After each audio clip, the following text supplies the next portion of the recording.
আজকে আমরা রেনেসার প্রভাব সম্পর্কে জানব, অর্থাৎ রেনেসার ফলে ইউরোপে শিল্প, সাহিত্য, স্থাপত্য, ভাস্কর্য এতে কি কি প্রভাব পড়েছিল সেই সম্পর্কে আমাদের আলোচনা। আমি উজ্জ্বল তোমাদের সকলকে স্বাগত জানাই knowledge history and study you. প্রথমে আমরা জানব স্থাপত্য ক্ষেত্রে রেনেসার প্রভাব। যদি আসে পরীক্ষায় তাহলে ঠিক এইভাবেই লিখবে। প্রথমে পয়েন্ট করবে ধ্রুপদী শৈলীর পুনরুজ্জীবন। রেনেসার ফলে ইউরোপে ধ্রুপদী শৈলীর স্থাপত্য কীর্তির পুনরুত্থান ঘটে। এর ফলে স্তম্ভ নির্মাণ শুরু হয়, বড় বড় স্তম্ভ অর্থাৎ পিলার নির্মাণ শুরু হয়। ডরিক, আয়নিক, করিন্থিয়ান প্রমুখ গ্রিক স্তম্ভ শৈলীর আগমন ঘটে। মানে এই শৈলীতেই, এই স্টাইলেই স্তম্ভ নির্মাণ হয়। দ্বিতীয় পয়েন্ট লিখবে গম্বুজের ব্যবহার। এই সময় থেকেই স্থাপত্যে গম্বুজের নির্মাণ শুরু হয়। গম্বুজ মানে কি? গুম্বাদ, এটাকে বলে গম্বুজ। ফ্লোরেন্সের ক্যাথেড্রাল গম্বুজ সব থেকে উৎকৃষ্ট গম্বুজের উদাহরণ। তৃতীয় পয়েন্ট কি লিখবে? নগর পরিকল্পনা। নগরায়নের মাধ্যমে নগর পরিকল্পনা উন্নতি ঘটে। বিভিন্ন নগর অক্ষীয় নগর হয়। অক্ষীয় নগর কি? মাঝখানে নগর, চারদিক দিয়ে রাস্তা কানেক্টিভিটির জন্য। এই যে এরকম মাঝখানে হচ্ছে নগর, চারদিক দিয়ে রাস্তা, যাতে তুমি এদিক দিয়ে আসতে পারবা, এদিক দিয়ে আসতে পারবা, এদিক দিয়ে আসতে পারবা, এদিক দিয়ে আসতে। এইরকম সুন্দর সুন্দর নগর পরিকল্পনা গ্রহণ করা হয়। পরবর্তী পয়েন্ট মানবতাবাদের সাথে সঙ্গতি।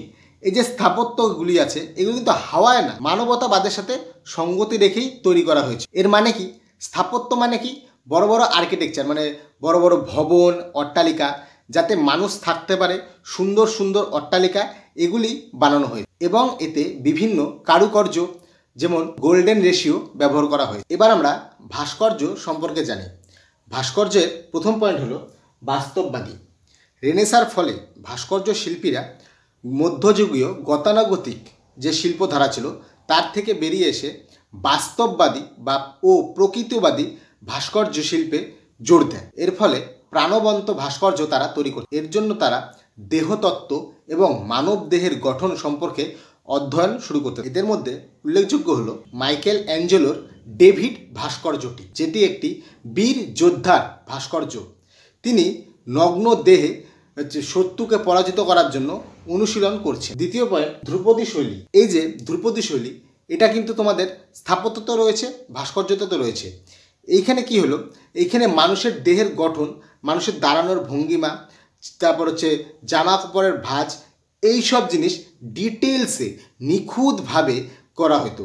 এটাকেই বলা হয় ধ্রুপদী শৈলী। তৃতীয় পয়েন্ট মার্বেল খোদাই। রেনেসার ফলে হচ্ছে ইউরোপে ভাস্কর্যে এক নতুন জিনিসের আগমন ঘটলো, তা হলো মার্বেল খোদাই। এই মার্বেল খোদাইয়ের মতন সূক্ষ্ম সূক্ষ্ম কাজও কিন্তু হতে থাকলো এবং মার্বেল পালিশও হতে থাকলো। এবং এগুলি করতো কি দিয়ে? ছেনি, হাতুড়ি, রেতি, এইসব জিনিস দিয়ে। এর পরের পয়েন্ট প্রতিকৃতি। রেনেসার ফলে ভাস্কর্য শিল্পে এক নতুন বিপ্লব চলে আসে, যা হলো প্রতিকৃতি। মানুষের প্রতিকৃতি, জীবজন্তুর প্রতিকৃতি, এগুলি তৈরি করা শুরু হয়। এই যে আমরা যে দেখি বিভিন্ন মানুষের মূর্তি, তারপর হচ্ছে গরু, ছাগল বা বিভিন্ন পশুর মূর্তি, এগুলি কই থেকে আসলো? এগুলি কিন্তু আসলো সেই রেনেসার থেকেই।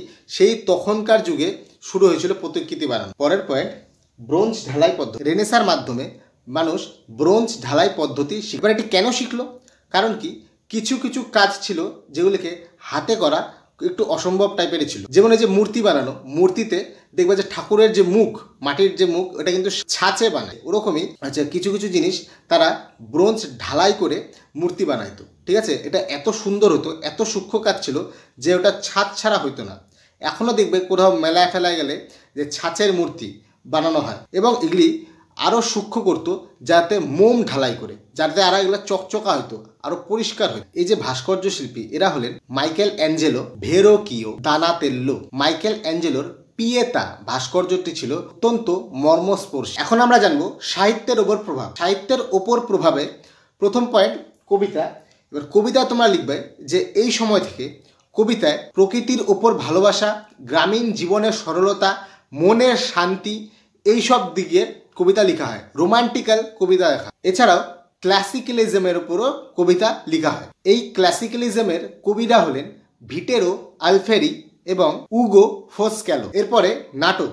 এই সময় কিন্তু কমেডি নাটক লেখা হতো, হাস্যরস নাটক। এই নাটকের লেখকরা কারা ছিলেন? কার্লো গোলদেনি প্রমুখ। ট্র্যাজেডি নাটকও কিন্তু লেখা হতো। যেমন ধরো একজন বীর যোদ্ধা হচ্ছে, তিনি দুবিধায় পড়েছেন। কিরকম দুবিধা? একদিকে তার প্রেমিকা এবং একদিকে তার কর্তব্য। তখন তিনি কর্তব্যকে বাছাই করলেন প্রেমিকার বদলে। তো এইবার তাদের ব্রেকআপ হয়ে গেল। এরকম কিন্তু এই ট্র্যাজেডি নাটক লেখা হতো। এছাড়াও উপন্যাসও লেখা হতো। এই উপন্যাসের বৈশিষ্ট্য ছিল চিঠির মাধ্যমে গল্প লেখা। এবার আমরা এই লেখক, কবি, এদের কয়েকটি নাম আমরা জানি। ফ্রান্সিসকো পেত্রা, তিনি মানবতাবাদের শ্রেষ্ঠ প্রবর্তক রূপে পরিচিত। তিনি তার প্রেমিকার দ্বারা অনুপ্রাণিত হয়ে লেখালেখি শুরু করেন। Giovanni Boccaccio, Geoffrey Chaucer, William Shakespeare, তিনি জুলিয়াস সিজার, ম্যাকবেথ, হ্যামলেট এইসব নাটক লেখেন। এই ছিল নবজাগরণের কিছু প্রভাব। এটি কিন্তু একটু কঠিন মনে হবে যে কি লিখবো, বানায় কি না লিখবো, হ্যাঁ একটু বোরিংও মনে হবে। তো পরীক্ষায় যেহেতু আসবে তাই তো একটু পড়তে হবেই। তো আশা করি ভিডিওটি ভালো লাগবে। ভিডিওটি ভালো লাগলে অবশ্যই একটি লাইক করবে, কমেন্ট করে জানাবে কীরকম লাগলো। চ্যানেলটিকে অবশ্যই সাবস্ক্রাইব করবে। আমাদের টেলিগ্রাম গ্রুপে অবশ্যই জয়েন হয়ে যাবে। ডেসক্রিপশনে আমি লিঙ্ক দিয়ে দেবো। দেখা হচ্ছে পরের আরেকটি ভিডিওতে। ততক্ষণে ভালো থাকো, সুস্থ থাকো। জয় হিন্দ।